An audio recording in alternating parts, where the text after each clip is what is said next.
Bienvenidos al canal Viaje entre Historias, el lugar donde las biografías dejan de ser fechas y se convierten en pulsaciones, donde las leyendas respiran y las sombras revelan aquello que la luz nunca quiso mostrar.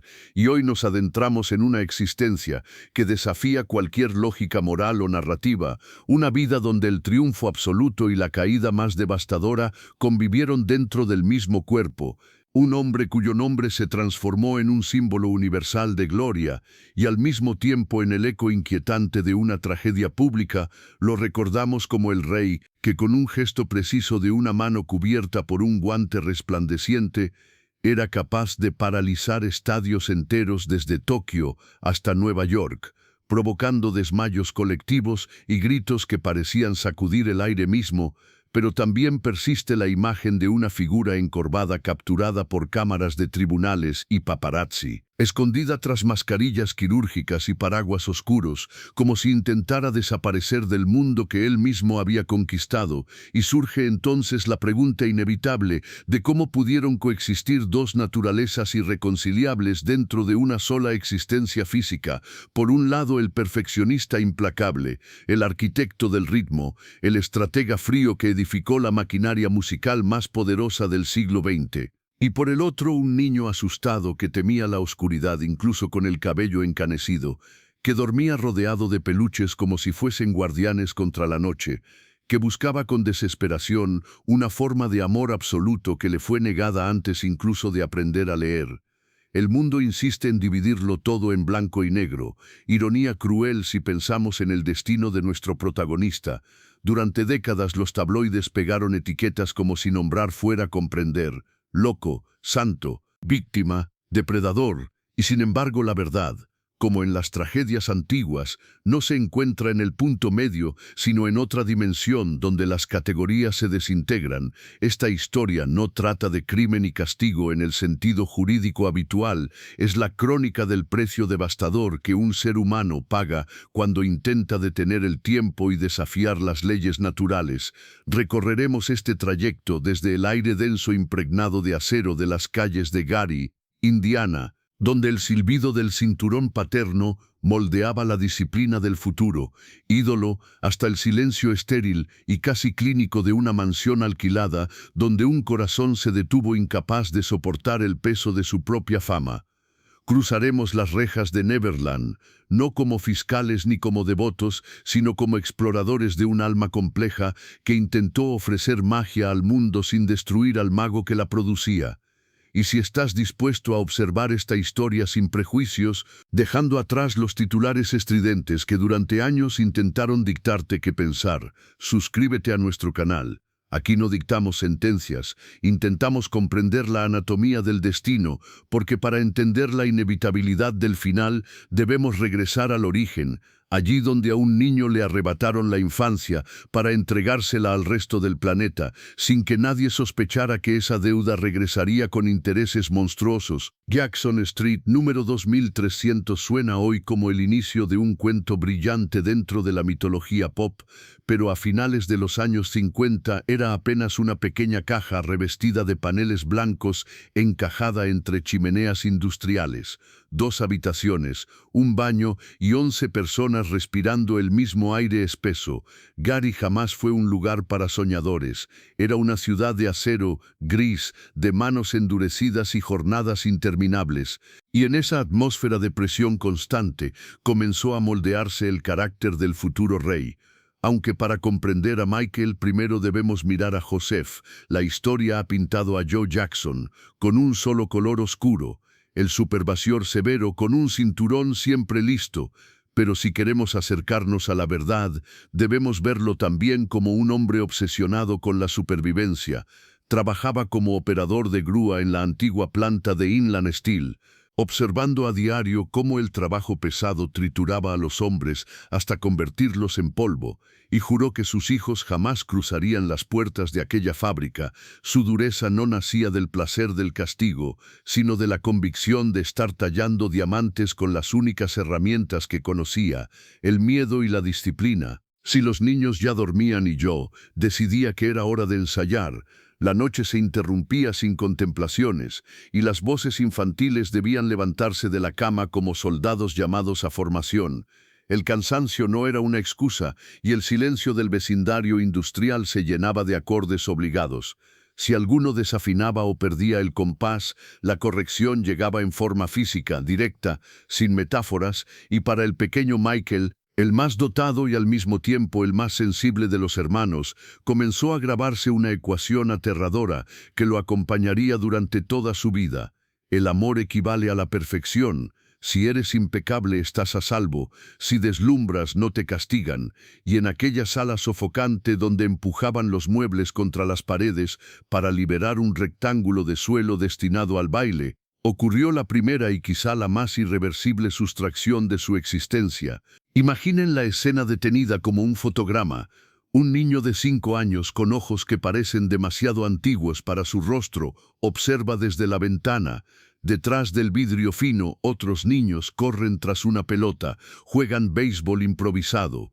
Ríen por tonterías, se raspan las rodillas, descubren el mundo segundo a segundo, mientras dentro, en la penumbra vigilada por la mirada del padre, él repite movimientos hasta convertirlos en reflejos automáticos, hasta desgastar las suelas, hasta que el cuerpo tiembla de agotamiento y contempla a esos niños no como compañeros, sino como habitantes de un territorio inaccesible llamado infancia, un territorio cuya puerta para él se había cerrado sin ruido. Joe Jackson obtuvo el resultado que buscaba. Transformó a sus hijos en un mecanismo impecable para producir dinero y fama. Los Jackson 5 se convirtieron en un fenómeno. Pero el cimiento de la tragedia se vertió en ese mismo periodo. Michael aprendió a entregar felicidad a millones mientras dentro crecía una tristeza silenciosa. Aprendió a ser profesional antes de aprender a ser humano. Sin embargo, la herida psicológica y los años robados al juego constituyen apenas la parte visible del iceberg. En la sombra de esta historia familiar se esconde una teoría mucho más inquietante que comenzó a murmurarse décadas después de la muerte del cantante. Una hipótesis que sugiere que para preservar aquel timbre cristalino que alimentaba a toda la familia, pudo haberse ofrecido un sacrificio que desborda los límites éticos y médicos, un sacrificio inscrito en la química del cuerpo. La naturaleza impone sus leyes indiferente a ambiciones humanas o cuentas bancarias.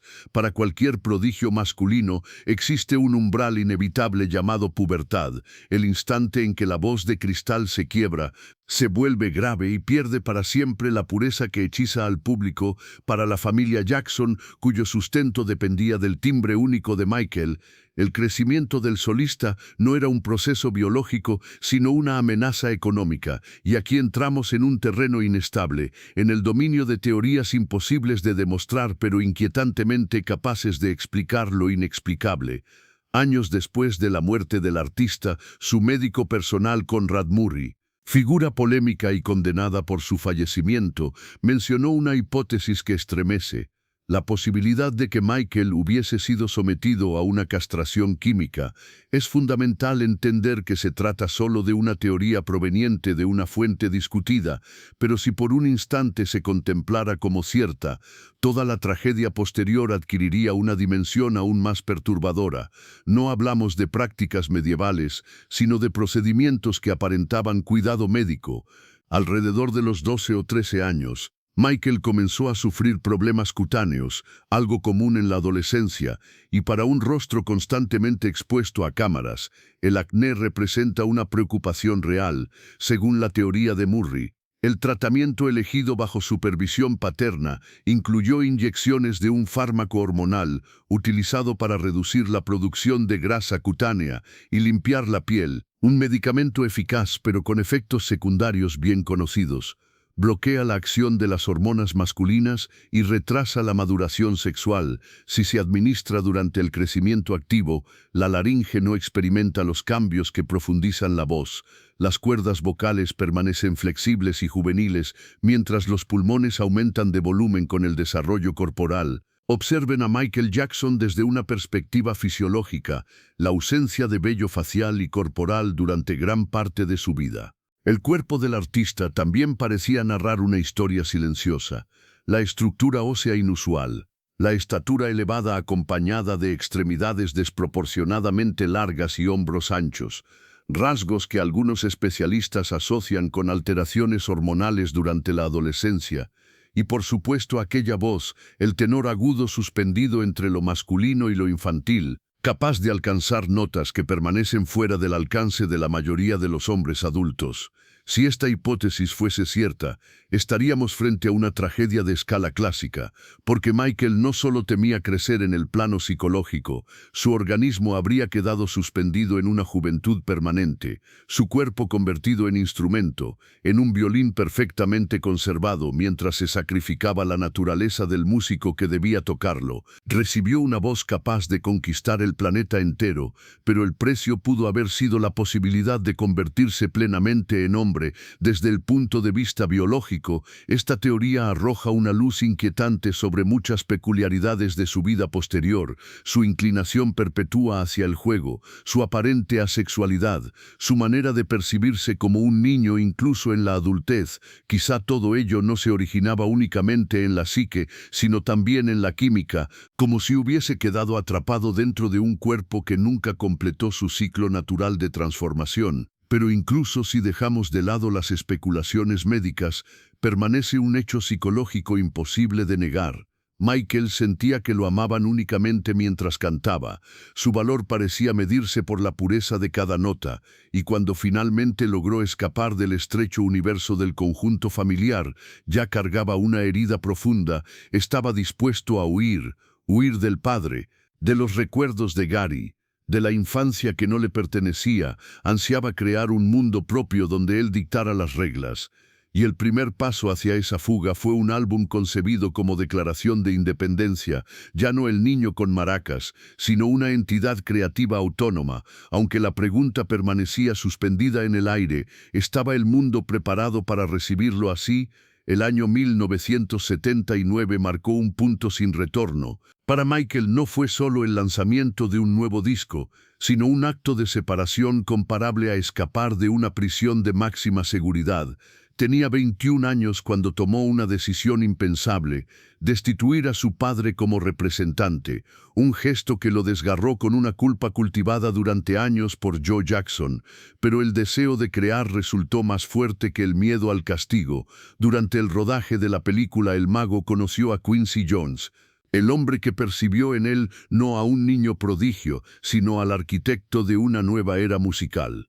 Quincy se convirtió en la figura paterna benevolente que Michael había buscado toda su vida, un mentor que no golpea sino orienta. El álbum sacudió la industria como un terremoto silencioso. Era genio concentrado. Michael cantaba como si el aire dependiera de ello, y en la canción No pares hasta tener suficiente no escuchamos únicamente un falsete, escuchamos el sonido de cadenas rompiéndose. El mundo descubrió a un artista capaz de dirigir la energía emocional de millones. Parecía la definición misma de la felicidad: libertad, riqueza, adoración. Pero precisamente en la cima de su primer triunfo independiente, emergió el abismo de su soledad. Existe una historia conocida sobre la ceremonia de los premios Grammy de 1980. El álbum había batido récords de ventas y la crítica lo celebraba. Sin embargo, la Academia le otorgó una sola estatuilla en la categoría de mejor interpretación vocal masculina de ritmo y blues. Para cualquier otro intérprete habría sido una victoria rotunda. Para Michael se convirtió en una derrota devastadora. Regresó a casa y lloró contra la almohada. Se sintió humillado, porque en la visión deformada del mundo que le había inculcado la disciplina brutal de su padre, solo existían dos estados posibles: la supremacía absoluta o el fracaso total. Y se prometió a sí mismo en silencio: la próxima vez haré que todos se callen, crearé un álbum imposible de ignorar. Aquel perfeccionismo no era un sano deseo de excelencia, era una persecución desesperada de su propia sombra. Michael creía que si llegaba a ser la persona más famosa del planeta, si todos sin excepción lo amaban, el vacío dentro de su pecho finalmente se cerraría. El éxito se transformó en el único analgésico disponible. Aún no sabía que el éxito no cura las heridas, solo las conserva. Iluminado por reflectores, bañado en ovaciones, seguía siendo el mismo niño asustado de Gary que observaba el mundo a través del vidrio de una limusina como un visitante contempla un planeta extraño. Buscaba amor y recibía veneración. Esa confusión entre amor y adoración comenzó a desgarrar su mente lentamente, como una cuerda tensada más allá de su resistencia, y mientras el mundo lo elevaba a la categoría de mito, el destino preparaba una prueba capaz de transformar el dolor emocional en una herida tangible. El fuego que ardía en sus ojos pronto adquiriría forma real, una llama capaz de devorar no solo su piel, sino también la arquitectura íntima de su identidad. El 27 de enero de 1984, la historia de la música popular quedó dividida en un antes y un después. Ese día, dentro del pabellón Shrine Auditorium de Los Ángeles, se rodaba un anuncio para Pepsi. Michael Jackson, coronado por el éxito monumental de Thriller, descendía por una escalera ante miles de espectadores que rugían como una marea humana. Parecía una deidad descendiendo hacia los mortales, brillante, inalcanzable, pero el guión fue interrumpido por un accidente brutal, o si se prefiere, por una ironía cruel del destino. La pirotecnia diseñada para estallar detrás del artista se activó antes de tiempo, chispas de magnesio cayeron sobre su cabeza y ocurrió un instante que hiela la sangre. Michael continuó bailando, giró en su célebre pirueta sin advertir que su cabello ya estaba ardiendo. El público aplaudía creyendo que formaba parte del espectáculo. Aplaudían mientras su ídolo se quemaba vivo. Cuando finalmente lo derribaron y sofocaron las llamas con chaquetas, la ilusión se rompió. En la coronilla del rey se abría una herida terrible. Quemaduras de segundo y tercer grado, un área del tamaño de una mano donde la piel había sido consumida hasta el hueso. El dolor era absoluto, cegador, imposible de describir, y sin embargo en la ambulancia que avanzaba entre sirenas, nació algo más inquietante que las cicatrices. Los médicos del Centro Médico Brodmann hicieron lo necesario, administraron un analgésico potente, y para Michael, un hombre de nervios expuestos que había vivido bajo presión constante desde la infancia, aquella inyección se sintió como una revelación. Por primera vez en años, su mente quedó en silencio. Los opiáceos no solo adormecieron la carne quemada, silenciaron la voz del padre que exigía perfección, disolvieron el miedo ante la multitud, lo envolvieron en una suavidad protectora que no había conocido desde los 5 años. Michael descubrió que existía un interruptor capaz de apagar el mundo, y ese descubrimiento marcó el principio del final. La quemadura de 1984 activó una cadena de consecuencias imposible de detener. Para ocultar las cicatrices del cuero cabelludo, comenzó a usar pelucas que se transformaron en una máscara permanente. Para aliviar los dolores crónicos causados por terminaciones nerviosas dañadas, se acercó cada vez más a los fármacos. El fuego que debía iluminar su grandeza comenzó a consumir lentamente al ser humano detrás del artista. Ya no existía solo Michael, existía un paciente que buscaba desesperadamente medicación contra la realidad, y cuando el dolor físico cedía, él encontraba motivos para regresar a ese estado químico de calma, porque el espejo preparaba una nueva embestida, el espejo que para cualquier intérprete sirve como herramienta de autocontrol, se convirtió para Michael en una cámara de tortura si los analgésicos le permitían escapar de las sensaciones del cuerpo.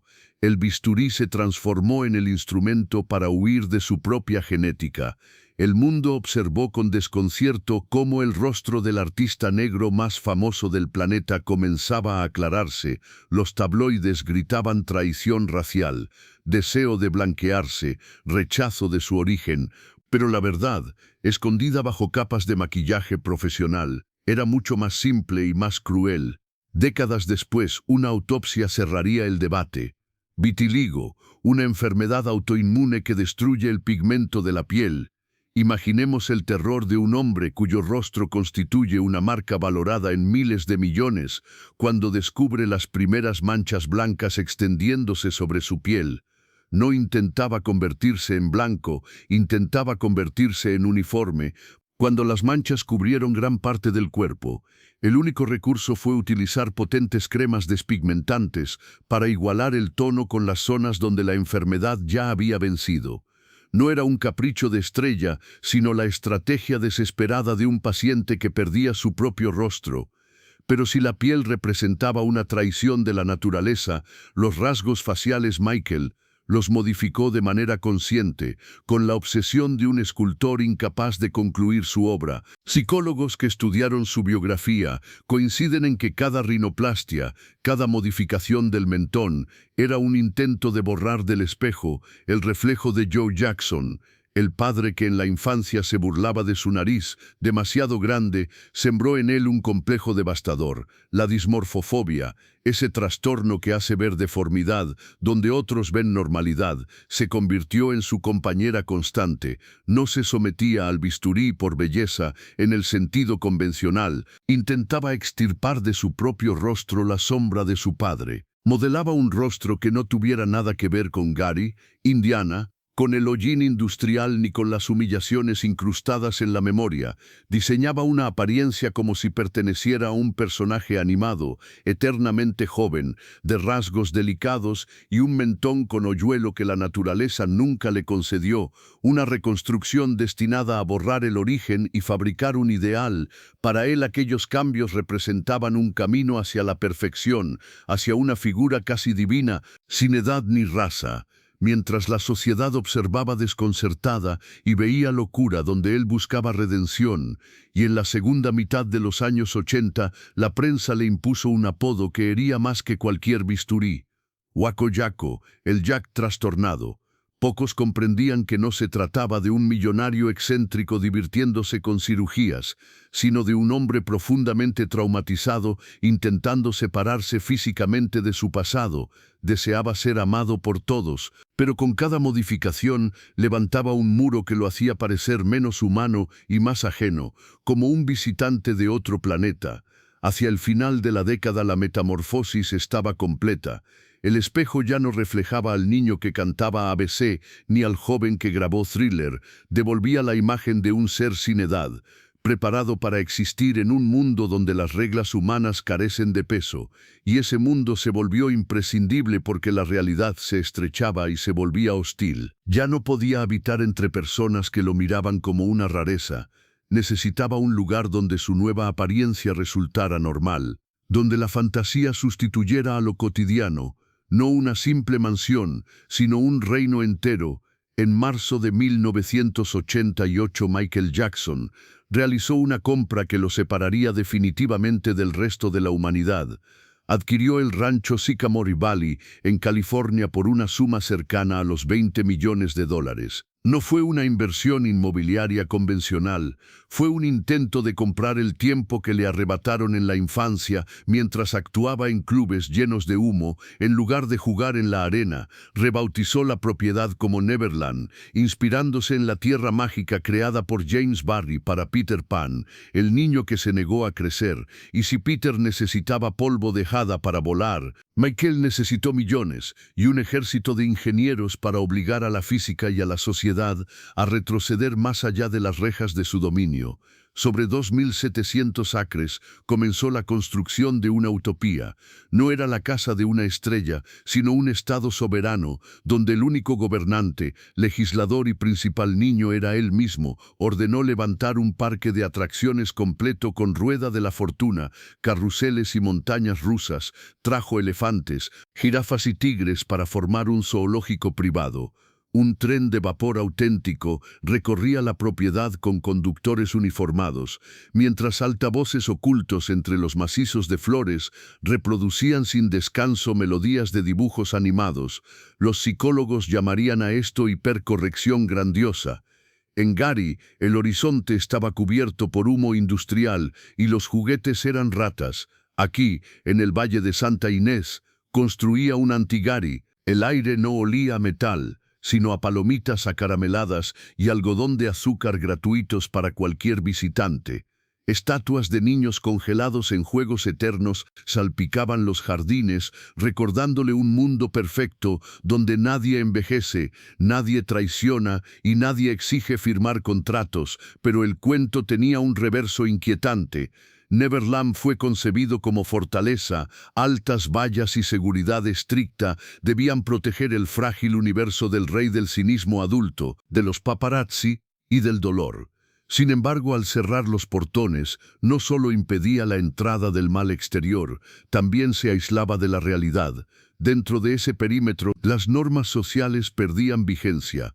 Allí un hombre de 30 años podía disparar pistolas de agua y trepar árboles sin que nadie se atreviera a llamarlo extraño. El séquito que lo rodeaba aprendió pronto la regla esencial de Neverland: jamás decir no. Cualquier capricho se cumplía al instante. Cualquier fantasía se convertía en acero y hormigón.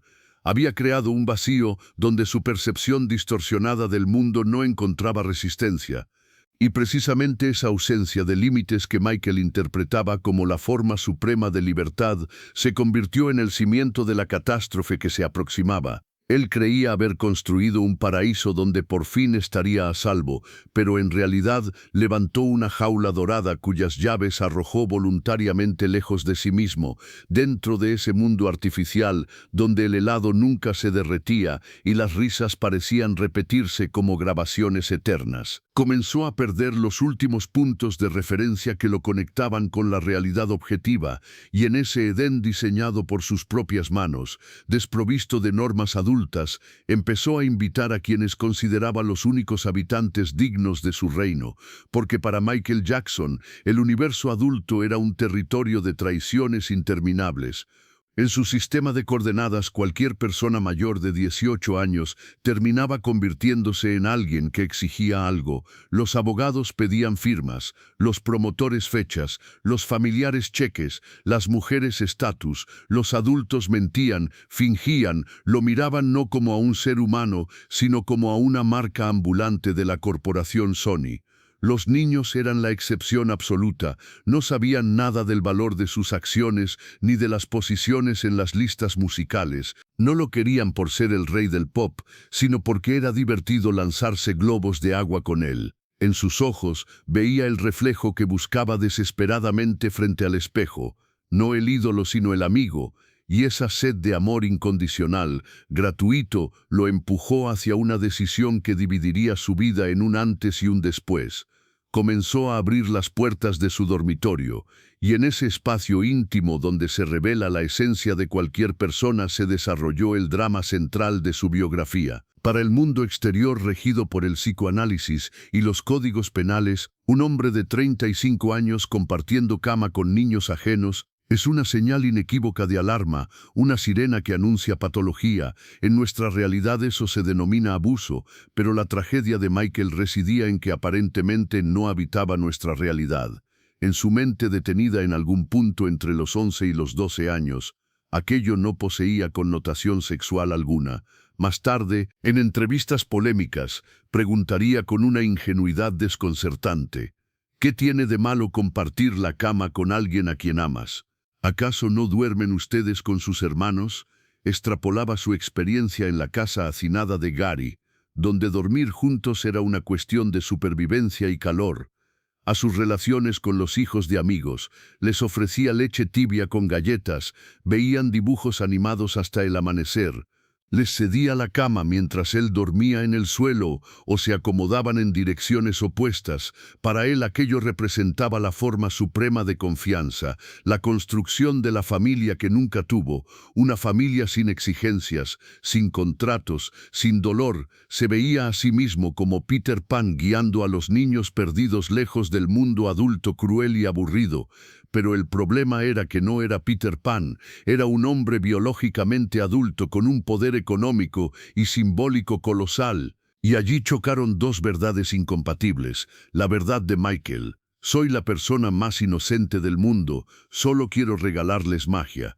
Y la verdad de la sociedad: Un adulto no puede dormir con niños ajenos sin una intención oculta. Michael ignoraba los límites sociales, psicológicos y físicos porque creía que su pureza lo autorizaba. Estaba convencido de que sus intenciones eran un escudo suficiente. Fue un error fatal, la ceguera de un genio acostumbrado a moldear la realidad sobre el escenario, sin comprender que fuera de él existen normas que no pueden quebrarse sin consecuencias. La realidad irrumpió en su mundo imaginado el 24 de agosto de 1993, el día en que el cuento de Peter Pan se transformó en crónica judicial.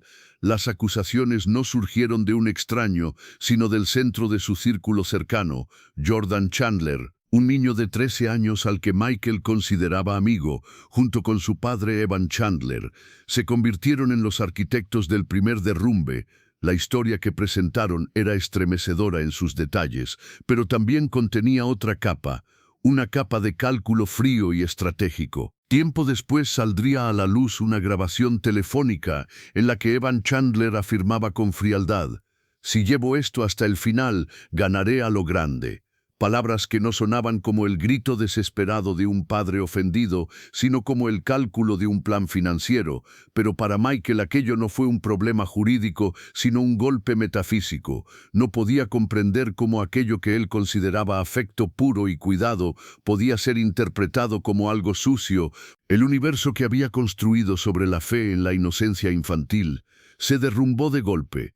Y el momento más humillante de la investigación no fue el interrogatorio, sino la inspección corporal. Imaginemos la dimensión de esa escena: el rey del pop, un hombre que se avergonzaba incluso de su reflejo en el espejo, obligado a permanecer completamente desnudo ante los fotógrafos de la policía de Santa Bárbara, documentando cada mancha de vitiligo, cada cicatriz, para compararlas con la descripción del menor. En esa habitación no murió una celebridad. Allí fue destruida la última esperanza de Michael en la inviolabilidad de su intimidad.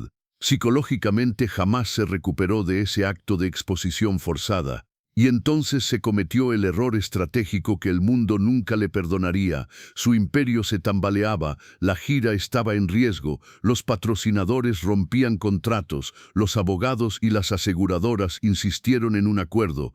Michael aceptó pagar $23 millones a la familia Chandler. Para él, dentro de su lógica distorsionada, aquello era una forma de alejar el mal, de hacer desaparecer la pesadilla para regresar a la música, del mismo modo que en los inicios había pagado para silenciar amenazas.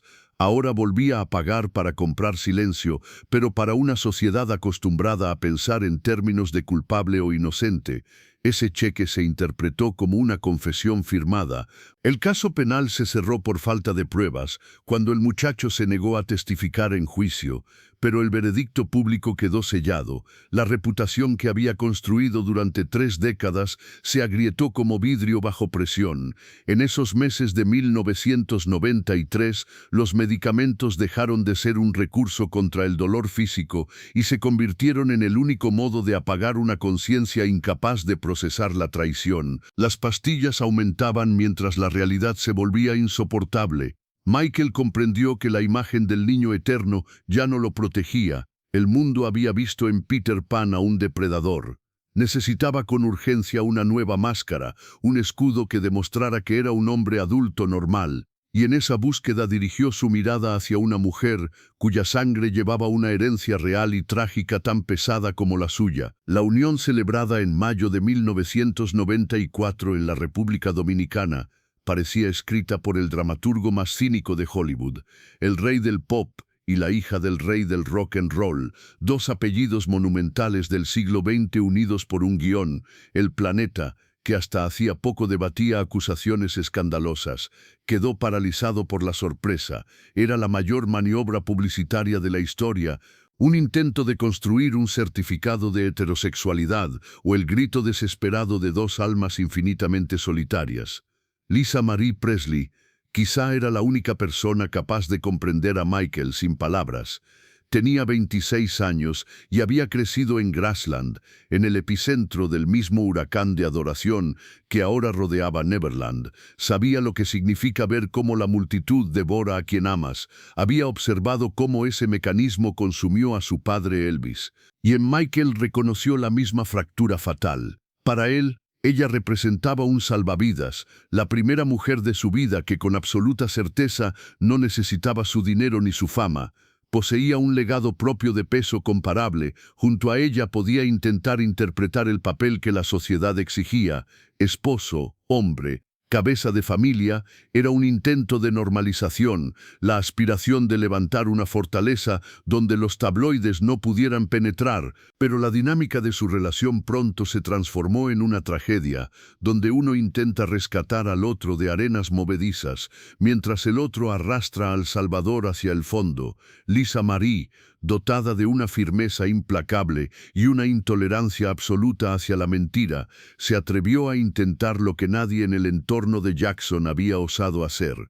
Ella declaró la guerra abierta al séquito que lo rodeaba, a los médicos complacientes que alimentaban la dependencia y a los aduladores que respondían sí a cada capricho del rey. Intentó restringir su acceso a los fármacos, buscaba ampollas ocultas, exigía lucidez en la mirada, claridad en las palabras, pero en ese intento cometió un error decisivo al subestimar la profundidad del abismo. Michael no necesitaba una esposa que actuara como madre, ni como vigilante. No necesitaba la realidad de la que llevaba huyendo desde los 8 años. Necesitaba un cómplice de sus ilusiones, alguien que caminara a su lado dentro del cuento, no una persona que encendiera la luz a mitad del espectáculo mágico para señalar el polvo en las esquinas. Cuando Lisa Marie planteaba ultimátums, yo o las drogas, Michael se cerraba sobre sí mismo. No elegía entre una mujer y una sustancia, elegía entre el dolor y la ausencia del dolor. Su lógica estaba deformada por la química y el miedo.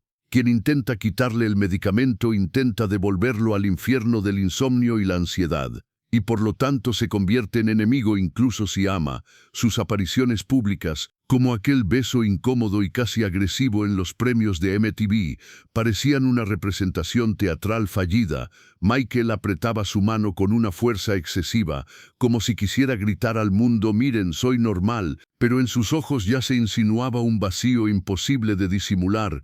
Trataba de construir una familia sobre cimientos que llevaban tiempo desmoronándose.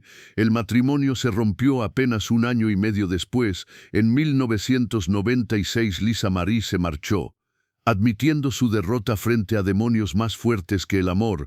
Para Michael aquello confirmó su verdad fatal.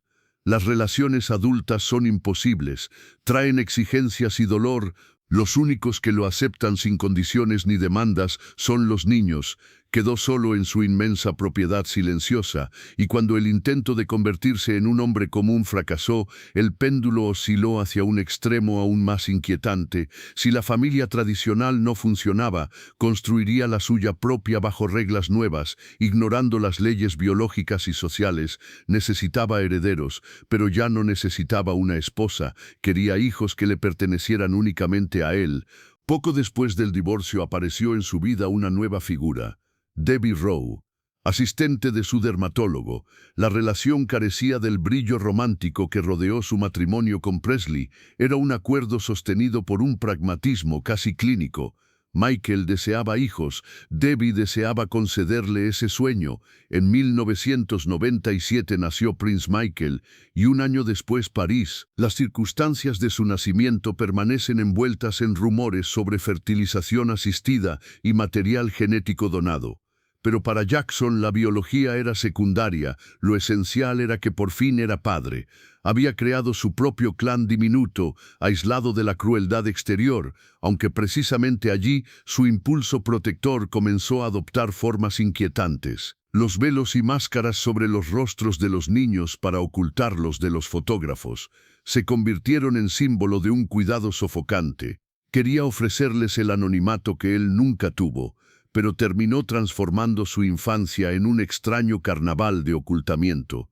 Sin embargo, la ruptura más visible con la realidad, capturada por las cámaras de todo el planeta, ocurriría más tarde, Año 2002, Berlín, Hotel Adlon. Michael se encontraba en un estado de euforia eléctrica. Bajo las ventanas de su suite, una multitud coreaba su nombre. Aquella adoración era el oxígeno que mantenía su pulso. En la habitación estaba su hijo menor, Prince Michael II, conocido por el mundo como Blanket, nacido mediante gestación subrogada, cuya identidad permanece desconocida incluso para el propio Michael. Aquel bebé era su orgullo más íntimo. El impulso fue instantáneo y desastroso, abrumado por la adrenalina y el deseo de compartir su felicidad con los admiradores. Salió al balcón sosteniendo al niño envuelto en una toalla.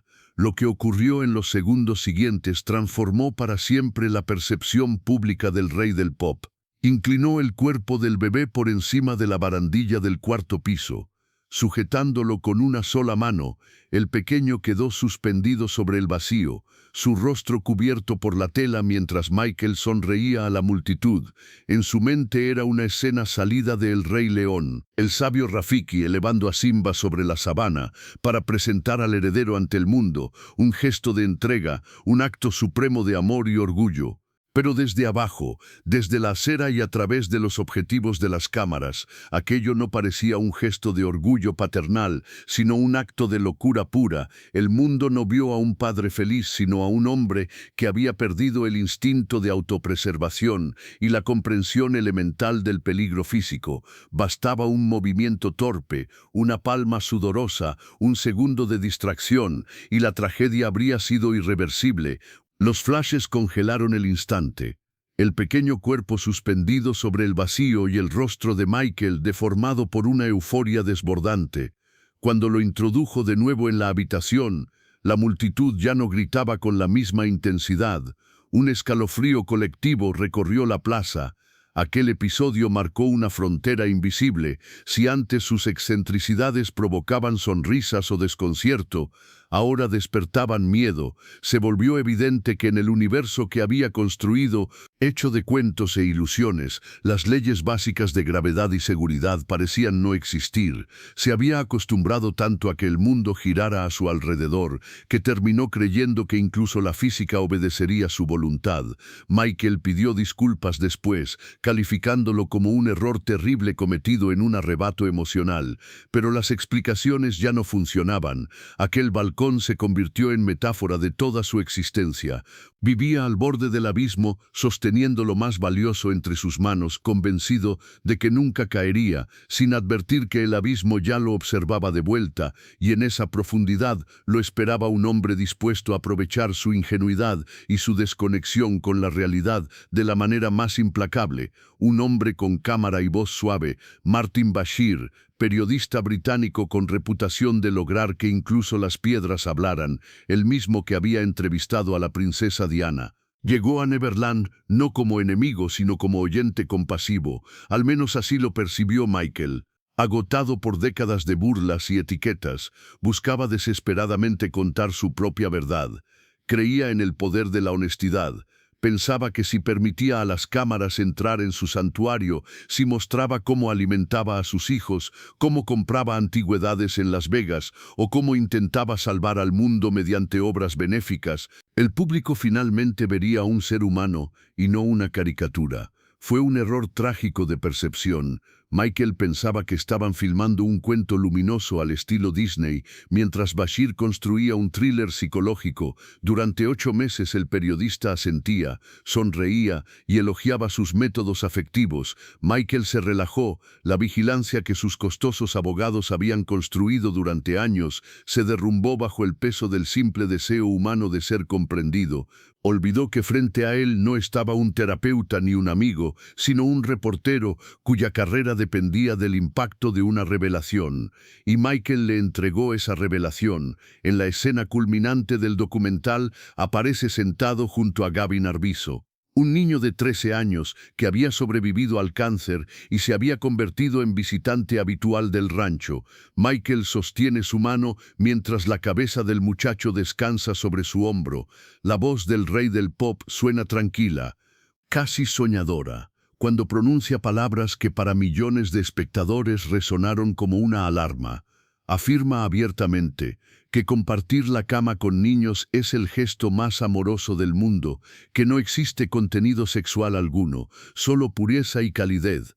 ¿Por qué no compartir la cama? Es algo hermoso, es muy dulce, reflexiona mirando a la cámara con una ingenuidad desarmante y a la vez inquietante. En ese instante chocaron con estruendo dos realidades incompatibles. En el mundo subjetivo de Michael, detenido emocionalmente alrededor de los 10 años, aquello representaba confianza absoluta, ternura platónica semejante a dormir con sus hermanos en la casa abarrotada de Gary.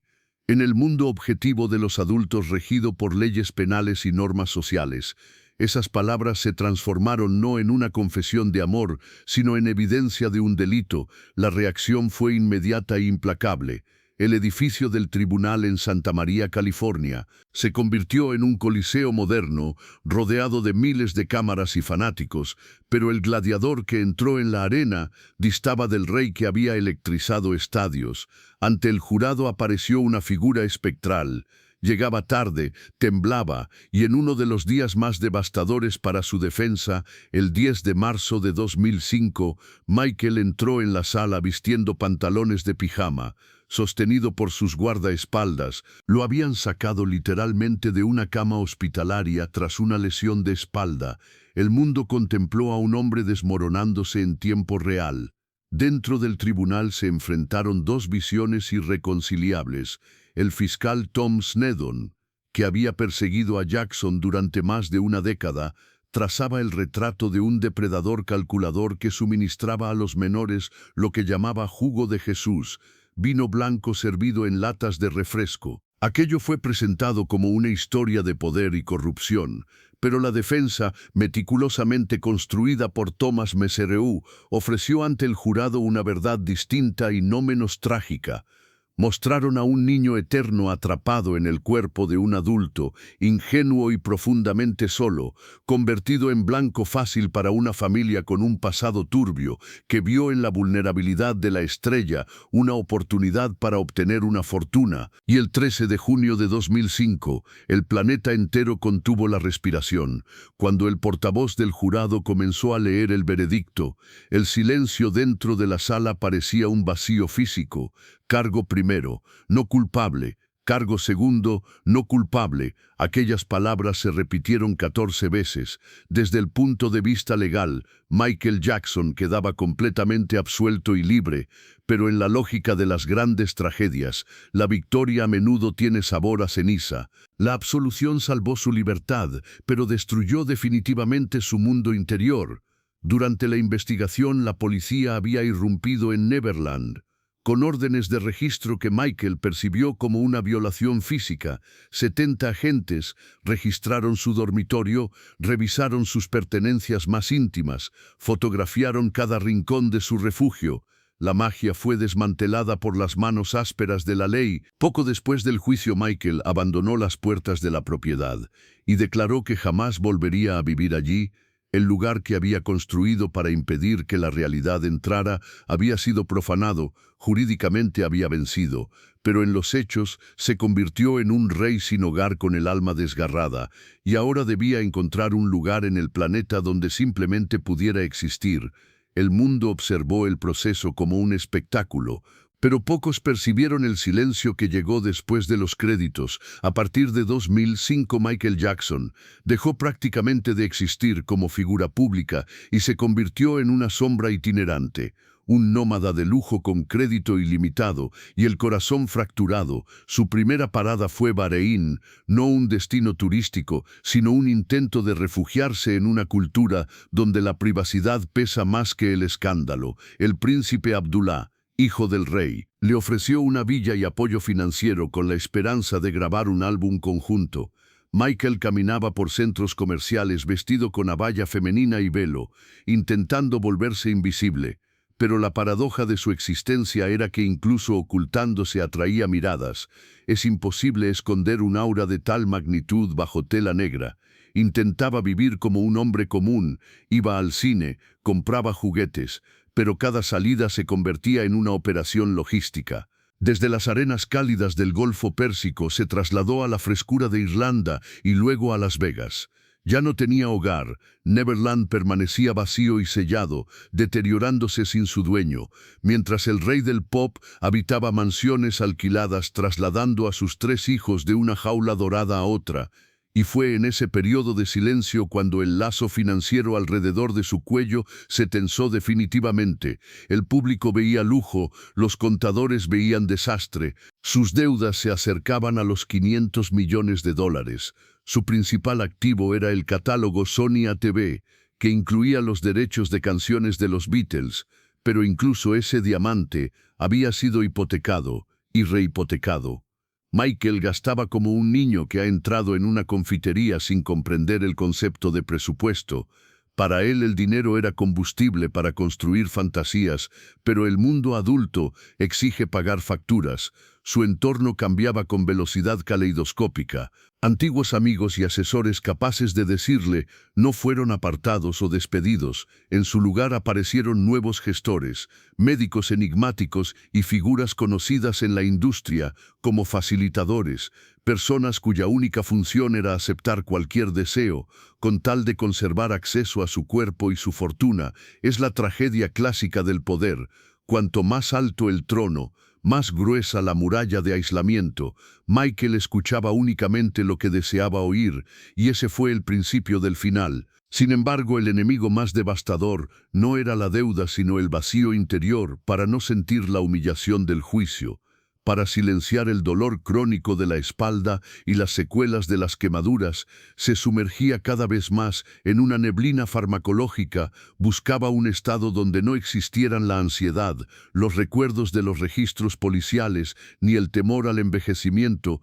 Buscaba una forma de suspensión, un letargo sin sueños, y hacia 2008 la situación se había vuelto crítica. Los bancos amenazaban con quedarse con los derechos del catálogo musical, un golpe que equivaldría a la ruina total, y de pronto la ecuación de su destino se redujo a 2 palabras: milagro o trabajo. Entonces apareció en el horizonte la empresa AEG Live, con una propuesta imposible de rechazar.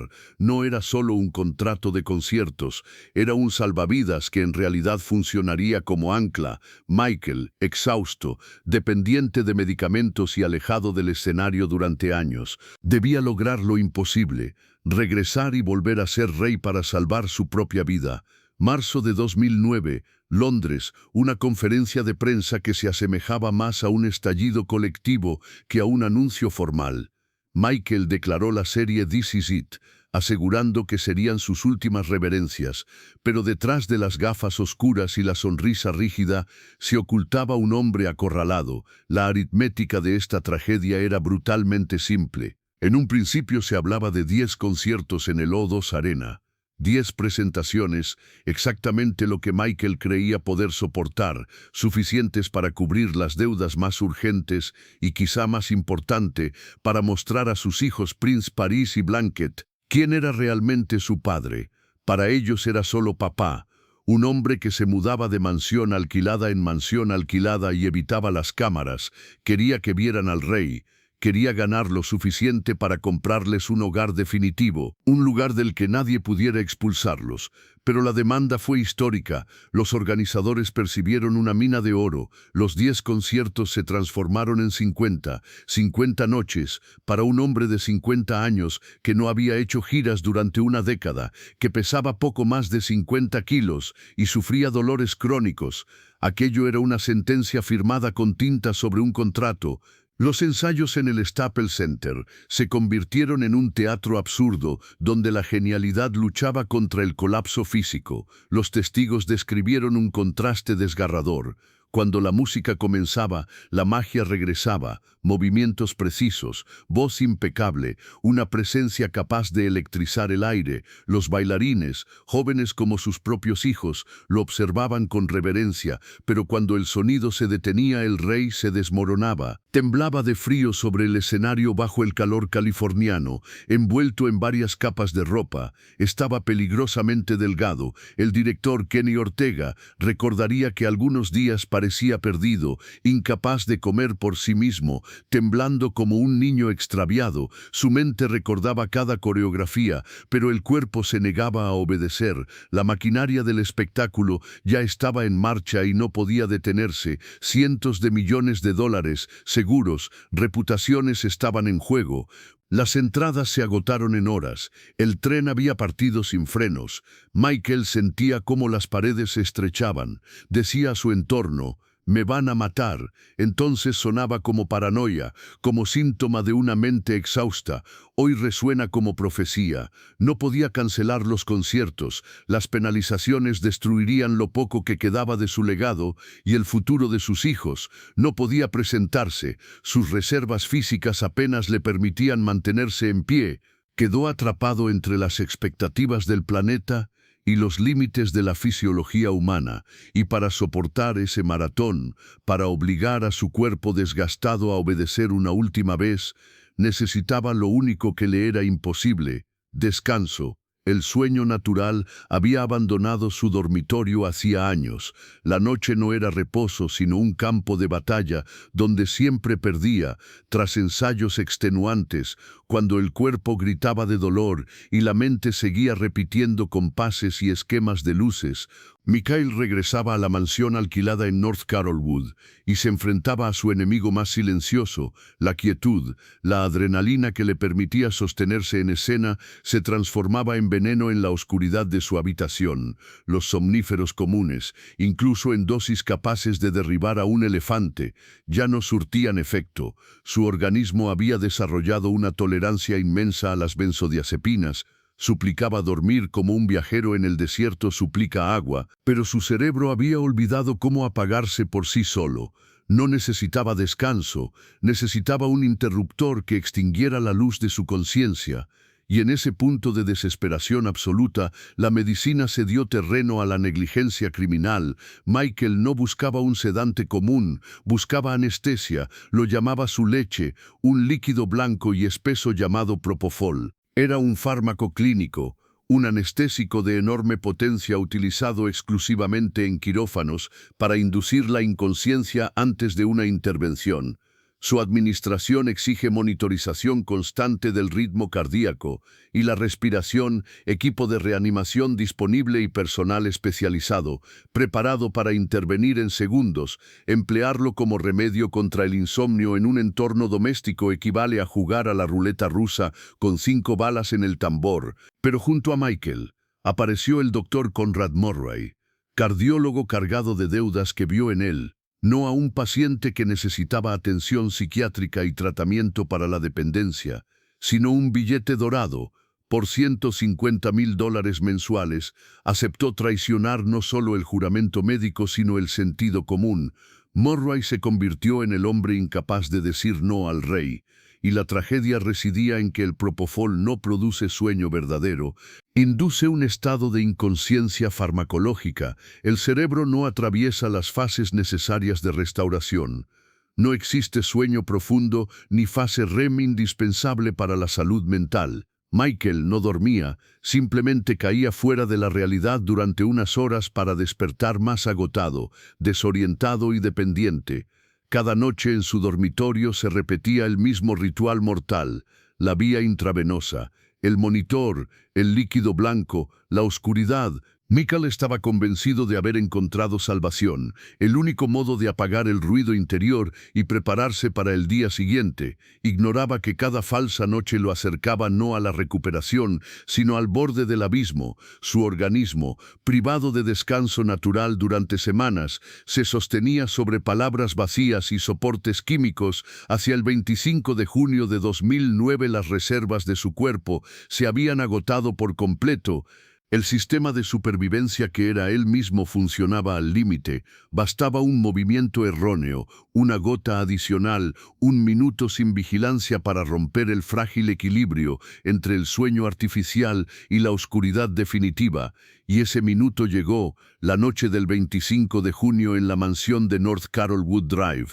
No comenzó con silencio, sino con un grito mudo de desesperación. Fue la crónica de un descenso lento hacia la profundidad, donde el tiempo se medía en miligramos. Michael sabía que en pocas horas saldría el sol y tendría que levantarse, ir al Staples Center y volver a ser rey. Pero su mente, recalentada como un procesador al borde del colapso, se negaba a apagarse. La cronología de aquella noche se lee como un historial clínico y no como la vida de un artista. A la 1:30 de la madrugada Murray administra 10 miligramos de diazepam. Sin efecto, Michael continúa allí, despierto, enfrentado a sus temores. A las 2 de la mañana 2 miligramos de lorazepam. La conciencia permanece clara. A las 3, midazolam. A las 5, nuevamente lorazepam. A las 7:30 otra dosis de midazolam.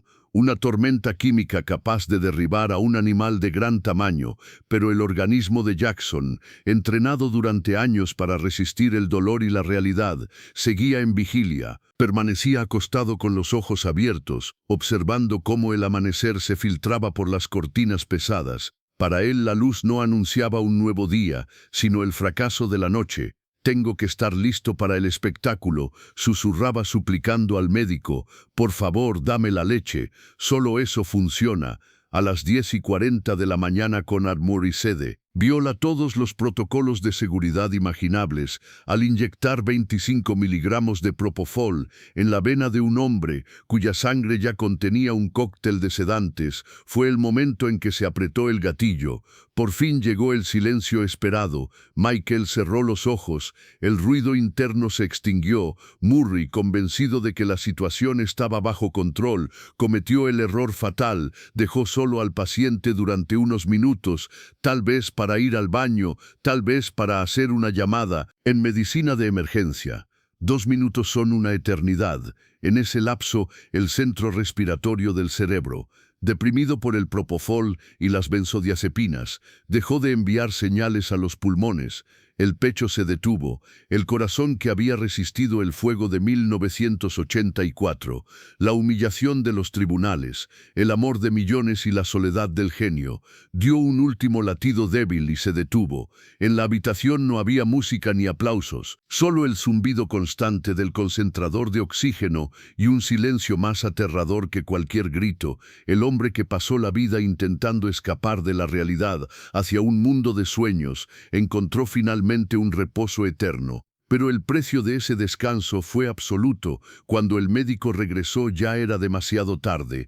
Pánico, intentos caóticos de reanimación sobre una cama blanda, contrarios a los protocolos de emergencia, una llamada tardía al servicio de emergencias. Nada de eso tenía ya importancia. En aquel instante, dentro de la quietud clínica de un dormitorio alquilado saturado de bombonas y tubos intravenosos, la historia de la cultura popular volvió a dividirse en un antes y un después. Fuera de las paredes de la mansión, el mundo continuaba respirando.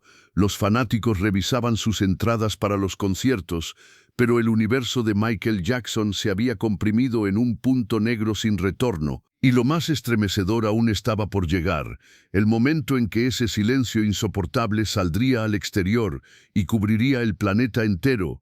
El 25 de junio de 2009, a las 14:26, hora del Pacífico, el mundo se sacudió. No es metáfora sino un hecho técnico. Cuando la noticia de su muerte comenzó a circular por la red, los algoritmos de Google interpretaron la avalancha de búsquedas como un ataque informático y bloquearon el sistema durante minutos. Twitter colapsó, Wikipedia quedó congelada, la red, ese sistema nervioso digital de la humanidad, no soportó la sobrecarga emocional. En un segundo el cinismo que lo había perseguido durante años se evaporó. Los tabloides que el día anterior caricaturizaban al excéntrico recluso cambiaron sus portadas al negro del luto. En Times Square, en Harlem, en Tokio y en París, la gente salió a las calles no con pancartas, sino con velas. Desde automóviles, ventanas abiertas y teléfonos móviles volvió a escucharse Billie Jean. La muerte logró lo que ningún estratega de imagen consiguió, borrar al ermitaño extraño y devolver al genio al pedestal. De pronto el mundo recordó el paso lunar, y no los tribunales, la filantropía, y no las deudas, la magia de la voz, y no la máscara del rostro. Pero el clímax de ese duelo global llegó el 7 de julio en el Staples Center. Un espectáculo casi irreal. Un ataúd dorado, Prometeo valorado en $25.000, reposaba cubierto de rosas rojas en el centro de la arena donde apenas 2 semanas antes él había ensayado su regreso. Los mismos reflectores, el mismo escenario, los mismos músicos, pero ahora tocaban para el vacío. El planeta contemplaba el sarcófago y veía partir a un rey. Entonces una niña de 11 años se acercó al micrófono, la hija que él había protegido bajo velos y máscaras. Paris Michael Catherine Jackson, temblorosa, sostenida por su tía Janet, pronunció palabras que atravesaron incluso la coraza de los escépticos. Desde el momento en que nací, papá ha sido el mejor padre que podrían imaginar. Solo quiero decir que lo amo muchísimo. En ese instante millones de espectadores no vieron un ídolo ni un acusado. Vieron a un hombre cuya muerte dejaba huérfanos a sus hijos. El dolor genuino de una niña desmanteló el mito del monstruo con más eficacia que cualquier equipo legal. Resultó evidente que tras las puertas de Neverland, entre atracciones y rarezas, existía una forma de amor que solo ellos comprendían. Sin embargo, cuando el ataúd dorado desapareció entre bastidores y las lágrimas se secaron, otra fuerza ocupó el escenario, el legado de Michael Jackson, liberado de su cuerpo agotado. Comenzó a vivir una existencia propia, intensa y casi inquietante, y el rey muerto resultó valer mucho más que el hombre vivo. Su muerte, por crudo que suene, se convirtió en el negocio más rentable de su vida. La deuda de 500 millones que lo empujó de regreso al escenario fue saldada en pocos años, con ventas póstumas. El mundo pareció suspirar aliviado, dispuesto a recordarlo como un mártir de la música cuyo corazón no soportó el peso de la fama. Sus canciones regresaron a los primeros lugares y la figura del monstruo se disolvió en el resplandor de la leyenda. Pero el pasado, como el propio Michael, tenía la costumbre de regresar. En 2019, una década después del funeral, apareció el documental Living Neverland. Un golpe inesperado, Wade Robson y James Safechuck, los mismos niños que años atrás juraron bajo juramento que Michael nunca los había tocado, ahora, convertidos en hombres adultos con familias propias, narraron otra historia. En su nueva verdad no existía la amistad inocente. Describían un proceso metódico y perturbador de manipulación psicológica donde el afecto y los privilegios funcionaban como trampas. Robson aseguró que su defensa de Michael en el juicio de 2005 fue producto de una influencia total. Mintió porque creía estar salvando a su mejor amigo y mentor. La tragedia de ese momento radicaba en que el acusado ya no podía responder. No podía mirar a la cámara con sus ojos húmedos ni explicar su lógica distorsionada en la que compartir una cama representaba confianza absoluta y no delito. El juicio público se desarrolló sin abogados ni presunción de inocencia. Quedamos frente a relatos detallados pronunciados con calma por 2 hombres adultos, y cada uno debió decidir si escuchaba la confesión de víctimas rotas o un espectáculo calculado por intereses financieros. La película fracturó al mundo. Emisoras de radio en Nueva Zelanda y Canadá retiraron sus canciones. Los creadores de Los Simpson eliminaron un episodio con su participación. Y aún así millones continuaron bailando Billie Jean y vistiendo camisetas con su imagen, incapaces de aceptar que el hombre que entregó tanta luz al mundo pudiera haber llevado dentro una oscuridad tan profunda. Nos quedamos frente a la pregunta más incómoda de la cultura popular moderna: si es posible separar la obra del hombre, si tenemos derecho a dejarnos arrastrar por la magia de una voz que estremeció al planeta, aun cuando esa misma voz pudo haber susurrado cosas inquietantes en la oscuridad de una habitación. La historia de Michael Jackson nos arrebató la comodidad de las respuestas simples y dejó sobre su legado una marca que ni el tiempo podrá borrar. Porque no es únicamente la biografía de un músico extraordinario, sino un mito contemporáneo sobre un Ícaro que ascendió no con alas de cera, sino impulsado por la energía desbordante de su propio don y terminó consumido por la misma luz que lo elevó sin comprender jamás por qué el cielo lo rechazaba. Ahora, al mirar hacia atrás desde las calles ahogadas por el humo industrial de Gary hasta el silencio quirúrgico de una mansión en Holmby Hills, aparece una lógica inquietante. Michael no murió por una sola inyección en 2009, llevaba décadas muriendo lentamente, cada vez que sacrificaba una parte de su humanidad para preservar el mito, entregó su infancia para convertirse en estrella, entregó su rostro para borrar la memoria del padre que lo humilló, entregó su salud para danzar más allá de los límites de la carne, y al final entregó su esencia intentando comprar con fama, parques de atracciones y multitudes, el amor que le fue negado cuando aún no sabía leer. Creyó que si construía un mundo perfecto dentro de sus muros, no existiría el dolor. Levantó Neverland como una fortaleza de pureza, pero llevó consigo sus heridas, y así la fortaleza nunca pudo protegerlo de sí mismo. Fue un Peter Pan moderno, y olvidamos que en el relato original, ese niño eterno es una figura trágica, incapaz de recordar y de amar plenamente, porque amar exige crecer, y crecer exige aceptar responsabilidad. Michael se negó a crecer en un mundo donde los adultos lo golpeaban, lo utilizaban y lo traicionaban, y esa negativa se convirtió al mismo tiempo en su mayor defensa y en su condena. Borró los límites entre amistad y peligro, entre sueño y anestesia, entre afecto y posesión. ¿Quién fue responsable de la caída del rey? El padre que sembró el miedo con un cinturón, los médicos que administraron dosis letales sin cuestionar, el séquito que asentía a cada capricho, o nosotros, millones de espectadores que exigimos milagros, compramos entradas para 50 conciertos cuando apenas podía sostenerse en pie y devoramos titulares sobre su derrumbe. La verdad, como casi siempre, se encuentra en un lugar más doloroso que cualquier veredicto. Michael Jackson fue simultáneamente víctima y arquitecto de su propio laberinto. Un genio que parecía oír la música de las esferas y un hombre profundamente herido que no podía atravesar una noche sin refugiarse en el olvido químico. Quiso salvar a todos los niños del mundo y tal vez en ese intento dejó cicatrices en algunos tan profundas como las que su propio padre dejó en él. Ahora que la música se ha apagado y el ataúd dorado descansa bajo tierra, queda solo el silencio. Y en ese silencio cada uno debe responder la última pregunta: ¿fue un depredador oculto tras la máscara de un niño eterno o un niño destrozado atrapado en un cuerpo adulto que en su ingenua y distorsionada búsqueda de cercanía terminó destruyéndose a sí mismo y dañando a quienes amaba? Los manuales de historia no ofrecerán una respuesta definitiva. Queda la música que todavía nos obliga a mover los pies y el frío persistente de la soledad que se filtra entre las notas. El rey ha muerto, pero el niño que temía a la oscuridad parece seguir de pie en el rincón de su habitación en Gary, mirando por la ventana a los otros niños jugar, a un mundo al que nunca consiguió entrar.